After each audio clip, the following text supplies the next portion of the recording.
What's up, guys? Welcome back to the channel. So just a little bit of housekeeping right out of the gate. You may notice there's a little bit of rebranding going on with my channel, and I just wanted to include my name for one thing, and also this is a channel about MMA. I wanted to make sure that I included MMA in that channel. This is just something I've had for quite a while with another channel that I did.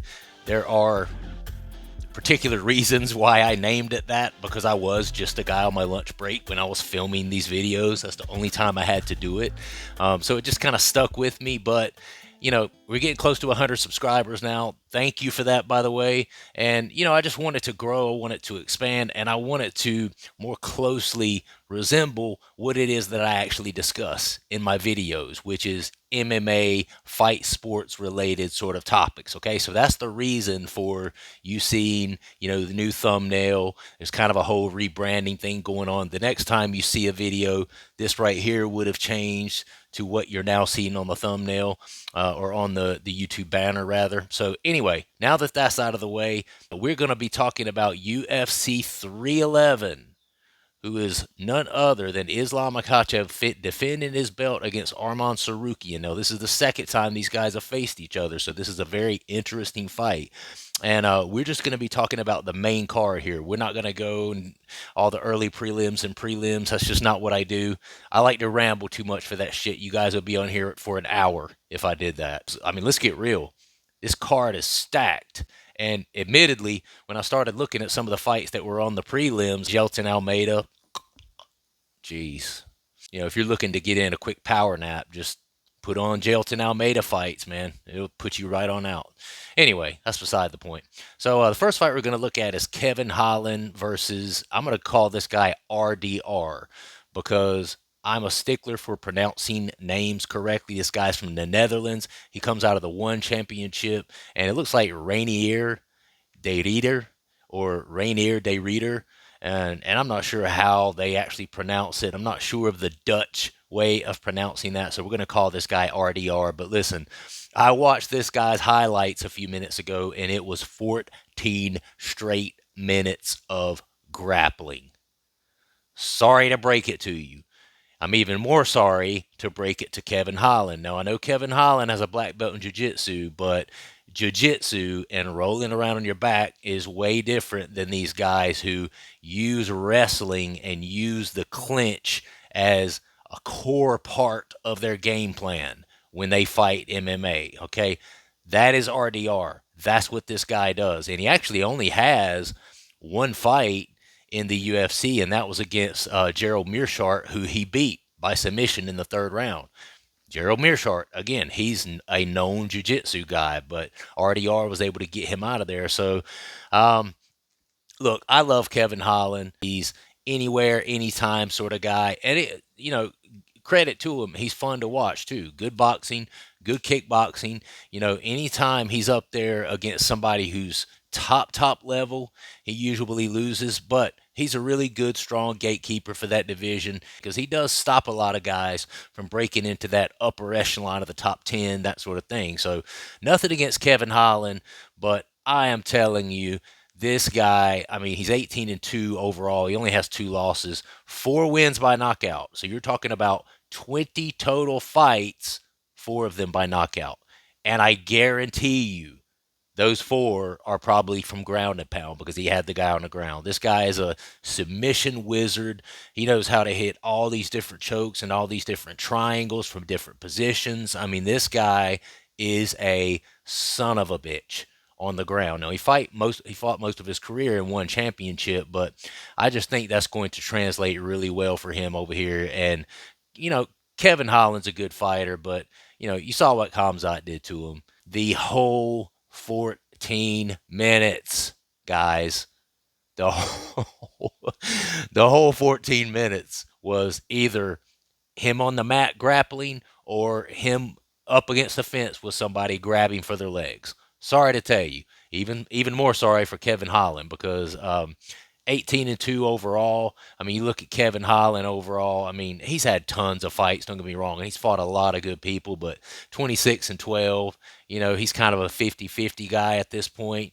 I think RDR. I think his grappling is going to translate well for him in this fight. I think he's going to get Kevin Holland down and uh, probably submit him. I don't feel good about this for Kevin Holland. I think he's probably going to get submitted. Let's go second round. You never know. Kevin Holland's got a good one too, man. His boxing's good. He's a kung fu specialist. He got some good kicks.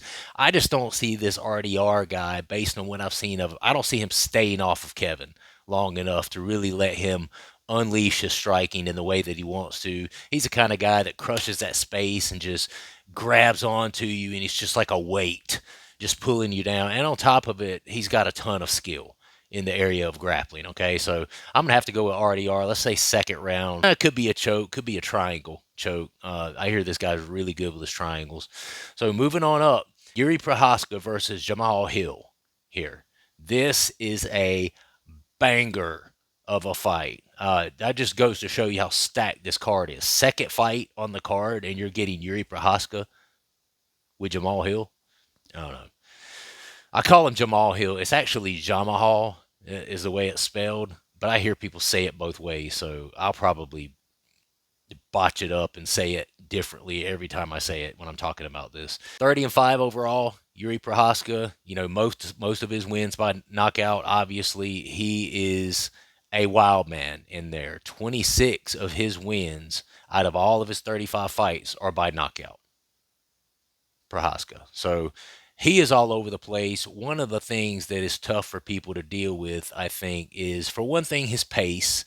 Secondly, he throws stuff from odd angles. He's in there with his hands down, and he'll kind of throw these back overhand rights. I mean, he's been known to knock people out, knocked out Dominic Reyes with a spinning back elbow that just came out of nowhere. Is his pace. If you let him get going, he just does not stop for 1 second. He is in your face constantly.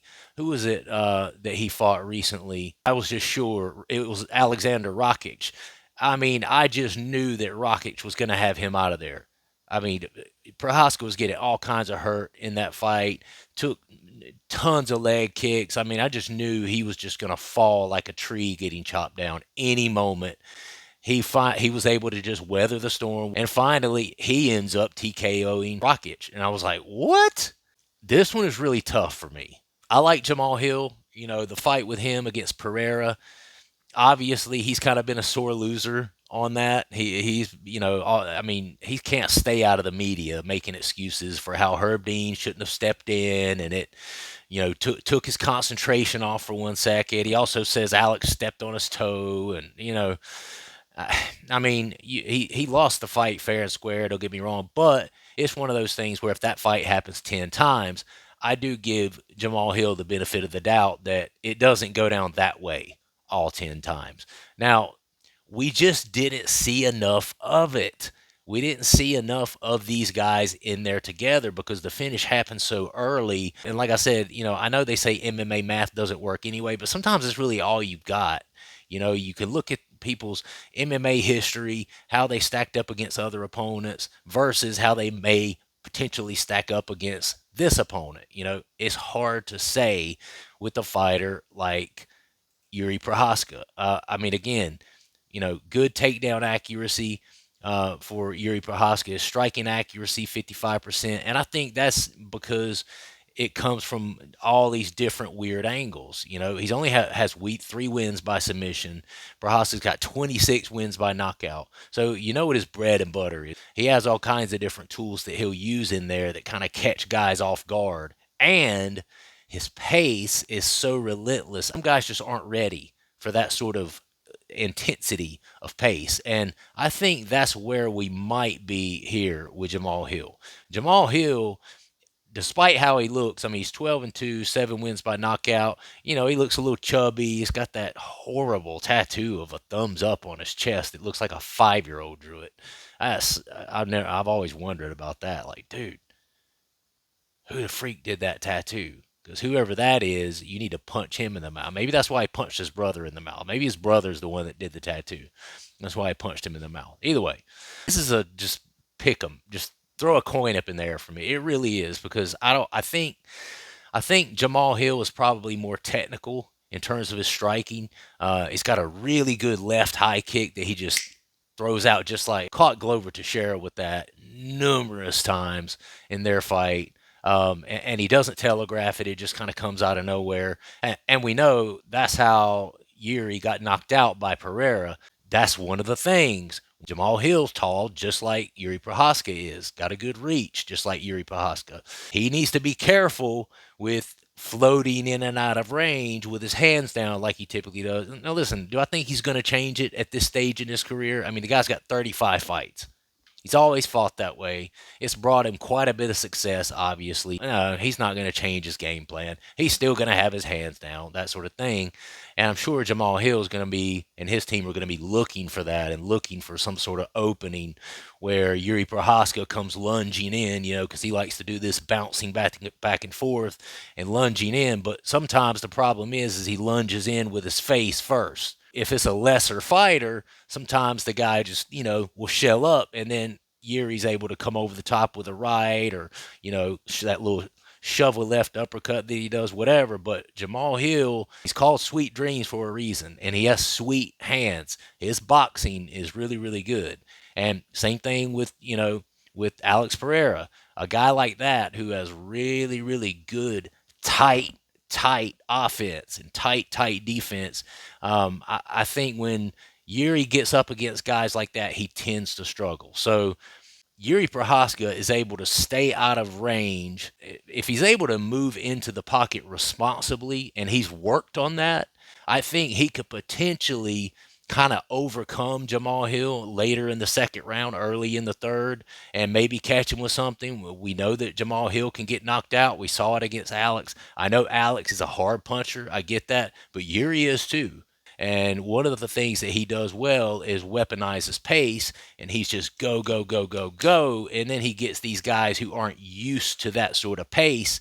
After 10 minutes of that, those guys start to fade a little bit. And that's when Yuri kind of comes on and begins to have the edge, and he'll keep amping it up and amping it up. And the next thing you know, guys get tired. They start putting their hands down more. They start being more sloppy. And then that's when Yuri comes in and finishes them. So I'm going Jamal Hill, unanimous decision.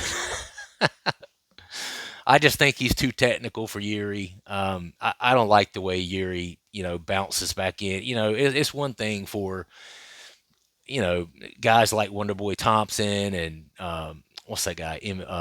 Michael Venom Page. It's one thing for those guys who, fight like karate, taekwondo, point fighting, and they're really, really good at it, and that's always what they've done. They have a way of being able to be more responsible with it. I think Yuri, I, I think that style hurts him sometimes, especially when he gets up against a really good striker. So I'm going Jamal Hill. I don't think he can knock out Yuri. I think Yuri will be able to stay safe enough, and I think his crazy style, I think, will stunt the offense of Jamal Hill a little bit. Right? He's not going to do like Glover Teixeira did and kind of stand in front of Jamal Hill with like a sweet kickboxing match the whole time. He's going to be over here, over there. He's going to be back, and he's going to be running in, swinging. Jamal Hill is going to have to keep his head on a swivel and keep his hands up at all time, or he could end up getting caught with something. Yuri Prohaska is a big dude, and he throws hard when he throws. So I'm going to say Jamal Hill by unanimous decision. Going with Jamal Hill, but I wouldn't be surprised to see Yuri get him out of there. Beneil Dariush versus Renato Moicano. This is a banger. I freaking love this fight. I think this is going to be an amazing fight. Renato's really been coming on strong recently. Obviously he had that win over St. Denis recently. He beat Jalen Turner, which I was kind of shocked there. He was actually hurt pretty bad in that fight, and he ended up coming back and winning by KO TKO in the second round. So that surprised me. It's got a win over Drew Dober, so that lets you know, he can go up against these guys who have good kickboxing, good striking. Dober's no slouch in that area. I don't know how to feel about Beneil. Okay, because Beneil's one of these guys. He's winning. He's got a win over Dakar Close. Beat Tony Ferguson. Whoop-de-doo. He's a world beater. He beat Tony Ferguson. Holy crap, who hasn't? When he had that win over Gamrot, I was pretty surprised. I mean, granted, that was a decision, but I thought Gamrot was going to be able to. I picked Gamrot in that fight. I thought he was going to be able to stifle Benil. He was finished by Oliveira. Now, again, if that fight happens 10 times, I think Benil would be a much, tougher challenge for Oliveira, but it did happen. It is what it is. Um, Benil was also a little bit unorthodox. Overall, Benil's 22-6. I mean, he's got a great record, 5 wins by knockout. So he's not like a knockout king or anything, but 8 wins by submission. He has very, very high level jiu-jitsu. And I think he's not going to be wanting to go there because Renato Moicano also has very high level jiu-jitsu. 20-5, 10 wins by submission for Moicano. So I think this is going to be one of those where they're both kind of jiu-jitsu guys, but we're going to end up seeing kind of a stand-up war. I think Benil's going to like his chances against Renato Moicano. Benil was on a tear, man. And, he lost his last 2 fights to Oliveira and then to Tsarukyan, who's now challenging Islam. He lost to Oliveira. Oliveira's 1 fight off of losing his belt. So it's not like he's losing to scrubs, is Benil. So I think he's going to be looking to get back on the horse here. I know he's a little older. Well, he's maybe like 36, maybe something. He's not super old, but he's not super young either. Uh, I'm so tempted to go with Benil here, but sometimes when all the chips are on the table, all the cards are down, you just look and you say, you know what, that guy's just in a good spot right now. Even just with his confidence. I mean, Moicano's career has been starting to take off, not just in his fight career, but his YouTube's taking off, his social media's taking off. I mean, he's becoming one of these guys that a star has been born. He's going to have the advantage in terms of his mindset going into this fight, right? Benil's coming off of 2 losses back to back. Renato's the opposite. He's been on a tear. I mean, he lost to Fiziev several years back. Fiziev's a very high level striker, so you can't really fault him for that. But I mean, you're looking at 4 wins in a row. His last win being against Saint Denis. Now, Saint Denis, I think he was one of those guys that the UFC kind of overrated him a little bit and made him seem to be a little bit better than he was, you know. And then, of course, he got KO'd by Dustin Poirier, and from there, now he's lost 2 in a row. So I think he was a little bit overrated. I've always felt like Saint Denis was a little bit sloppy. When he moved into the pocket, his striking and stuff, it was never as crisp. And I knew Dustin Poirier was going to beat him if he could survive the ground attack. I would give the strength of schedule to Benil slightly. Benil's gone up against, Gamrot, Oliveira, Tsaryukian. That's been his last 3 fights. So strength of schedule to Benil, 4 fight winning streak, and confidence goes to Moicano. I'm going to go with Moicano by split decision. I just don't know how to call this one. Benil's a very, very talented fighter. Despite the gray hair, Benil looks older than I do, man. I'm 48. But he doesn't fight like he looks. I'll tell you that. I'm going to have to go with Renato by decision. I don't think he's going to knock out Benil. I don't think he'll be able to get him out of there. I think Benil's just too good for that. But I also think he's riding that nice wave of confidence coming into this fight. So I'm going to have to go with him on that. Next fight, moving up the card. Umar, with that famous last name, Nurmagomedov against Murad Dvalishvili. Oh, man. 18-4 overall. Obviously, 11-fight win streak, 3 wins by knockout. Dvalishvili is not looking to knock people out per se. He's looking to obviously take you down, drag you down. I mean, listen to his takedown accuracy. Takedowns attempted, 230. Takedowns landed, 17. So his takedown accuracy is pretty poor, actually, 37%. But 230 guys attempted takedowns. So that just lets you know he is trying to drag your ass down, bar none. That's the plan. And I mean, that's what we see. And the thing about it is he only has 1 win by submission. So he's not a guy to like get people down and finish them and get some sort of sick reverse Darce choke, or some sort of arm in triangle choke, or I mean, he's not really a submission guy. He is a jock sniffing. You could chalk Marab up into one sentence: offense is the best defense. He's just constantly going, constantly moving forward, constantly grabbing for guys' legs, constantly trying to push them up against the fence, constantly playing that top position once guys get down, trying to keep his belly and his chest on their back so he can stay in a dominant sort of position. Um, but I'm telling you what, man, Umar Nurmagomedov is 18-0, bro. And I just don't.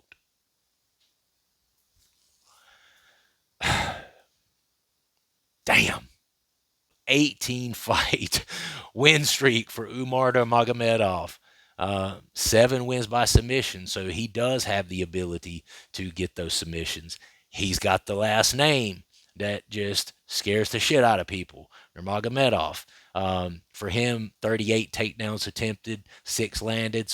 Striking accuracy is 63%, and that's what I'm looking at. You got 42% striking accuracy for Merab, and he doesn't throw a lot of strikes. His strikes are, I'm throwing to get you focusing on this so that I can shoot in and grab your leg. That's typically kind of how Merab does his thing.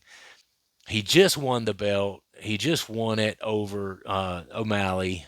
My son and I actually drove to Boston and were there live when Sean O'Malley won the title. I actually met Sean O'Malley's dad and brother out on the street, have a picture with his dad. Maybe I'll toss it in the video here. This is Sean O'Malley's dad. Yeah, I'm putting it in the video.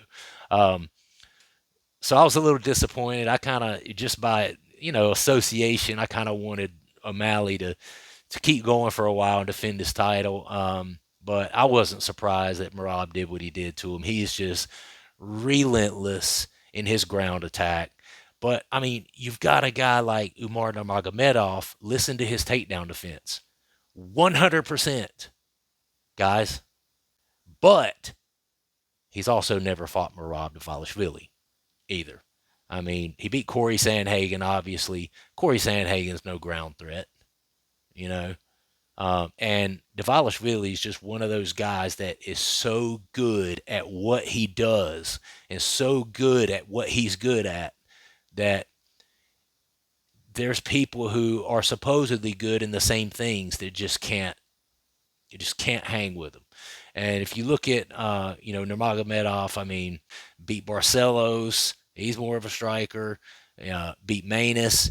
I mean, he's beating guys. Kelleher, he's beating guys that aren't necessarily high level grapplers. Okay, and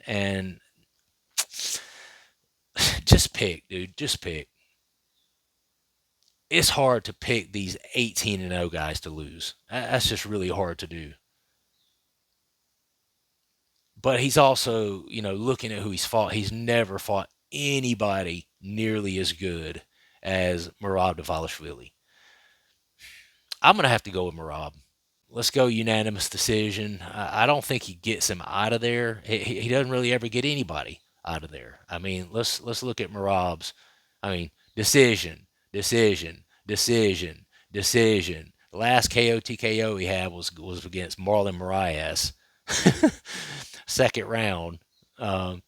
For that decision. I mean, Dvalishvili's a decision king, right? He's a guy that, he's not looking to get you out of there, whether it be through punches or submissions. He's just looking to drag you into deep waters and completely stifle any sort of offense that you may have. Now, the question is he going to be able to do that to a high-level guy like Umar Nurmagomedov? I could absolutely see Nurmagomedov being able to stay away from the takedowns. And if he can stay on his feet against Merab, it's a wrap. He's winning that fight, hands down.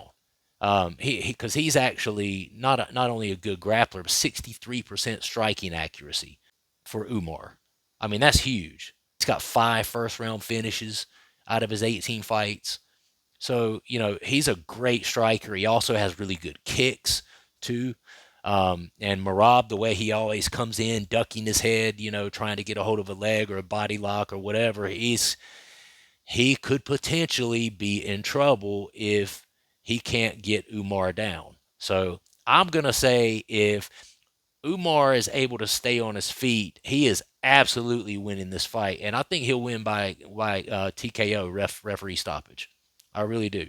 But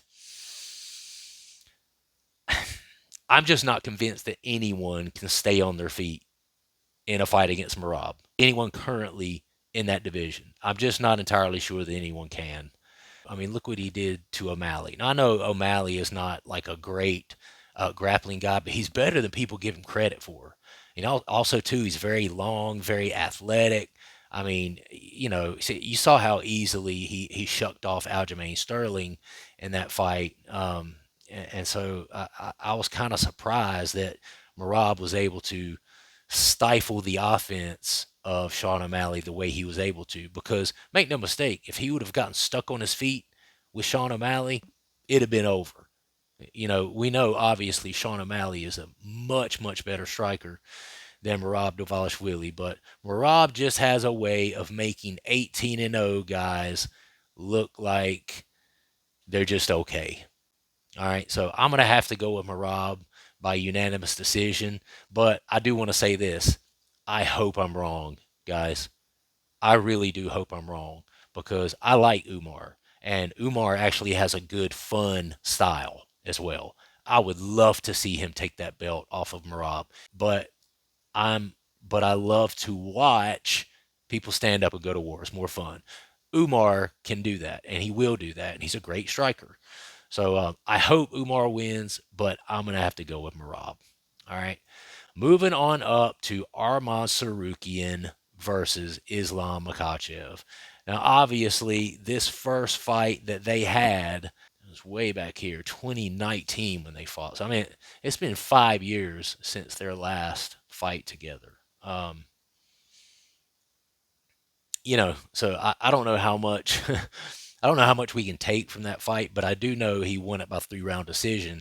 And Islam is not a guy who is a decision king. He usually puts guys away. Submission, submission, submission, KO, TKO, submission. He did have a decision win against Volkanovski in their first fight, but then that next fight he came back KO, TKO'd him, submitted Dustin Poirier. So he's he's much like Khabib in that way. Now he'll do the grappling. Not as much as Khabib, but he does. He's a very good stand-up striker, and I think because his grappling's so good, people don't give him all that much credit for how good he really is in his kickboxing as well. Makachev's great in his kickboxing. And the fact that he has that dominant grappling game in his back pocket, I think makes him an even better striker because guys are always like, hesitant. Is he going to throw? Is he going to throw? And then when I throw, is he going to shell up or is he going to duck up under me and grab my leg and then I'm on the ground for the rest of the round? What's going to happen? He keeps guys like guessing a lot because he has that grappling game in his back pocket. But so it's hard to take anything from their first fight, really. But I do know that Tsaryukian gave him one of the tougher fights that I've seen. In a lot of cases, it looked much like a stalemate. I think Tsarukyan's obviously gotten better. But I mean, guys, Islam's gotten better too. Tsarukyan, that fight, that was a split decision win over Oliveira. I personally wasn't really sure he did enough to win that fight. I definitely wanted Oliveira to win. And I kind of hated watching it because Oliveira is one of those guys that's really fun to watch if he's let go on his feet and he's allowed to stay on his feet. But before that, he beat Dariush, KO, TKO. Before that, his strength of schedule was not all that. I mean, obviously, he lost the last fight he lost was against Gamrot, but hey, that's a perfect example. Tsarukyan lost against Gamrot a while back, you know. Um, So obviously, and then he comes and he beats Oliveira recently, barely by split decision. But I know MMA math doesn't work, yada yada yada yada. But I just think that Islam dispatched of Oliveira, and I'd love to see Oliveira get another crack at Islam.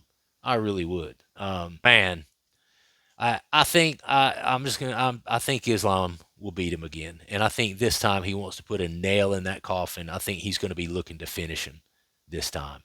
I really do. Um,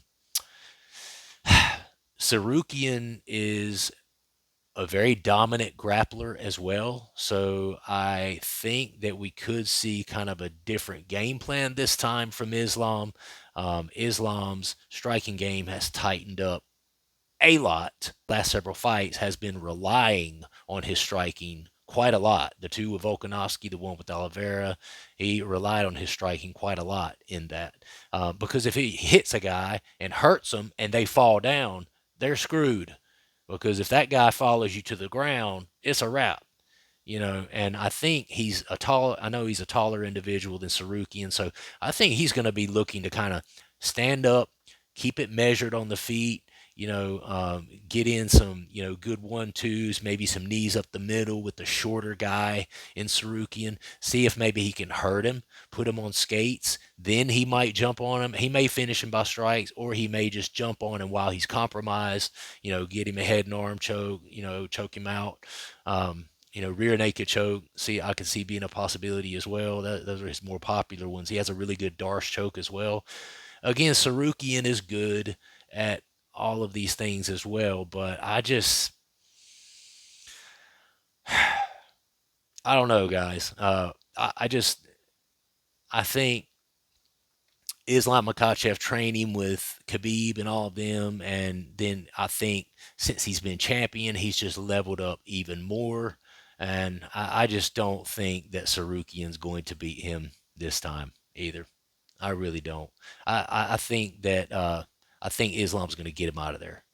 I think he's going to get him out of there. I'm going to say fourth round KO TKO win for Islam. Um, yeah, I mean, and a Tsaryukian anyway, to be honest. So I'm kind of leaning towards hoping that Islam will win this one. And I hope one of the reasons I hope it is because I want to see Oliveira again against Islam. I think that will be a great fight for a second time. Um, and I'd like to see it, I want to see it somewhere else this time. I want to see it more on Charles ground, or even if it's, in the States, even if it's in Las Vegas. I want to see it somewhere where Charles isn't going over there into Islam's territory. Now, I mean, listen, Charles was a champion. Charles has been doing this for quite a while. I'm not making excuses for the guy. That's part of it. Guys should be able to deal with that pressure. Guys should be able to level up when that kind of pressure comes. But that was a lot to level up to, for Charles. Going over there, fighting him in his country. All of Charles' team followed him over there. Everyone dyed their hair blonde for the event. And then you're fighting this killer Islam who everybody says is the next best thing. And then he's got Khabib on his side. And you got the legacy of Khabib kind of in the corner of Islam and stuff. And it's just, I think it was just a lot. And I don't think he was quite as focused as Charles typically is when he goes into these fights. And I think that's why he came in with a lead knee with his hands down. He loves that shoot box style to come in with that lead knee. You can't do that, bro, with somebody like Islam. He's going to make you pay for that every time. So I think if Charles gets back up there again against him, I think he's going to fight a much smarter, more measured sort of fight the next time. And I would love to see that fight again. That'd be awesome. All right, guys, I'm going to go. I appreciate you joining me once again. If you would, please do subscribe to the channel, like the video, comment down below. Let me know what you guys think about, especially the co-main and the main events. And I will talk to you guys on the next one. All right, guys. Peace.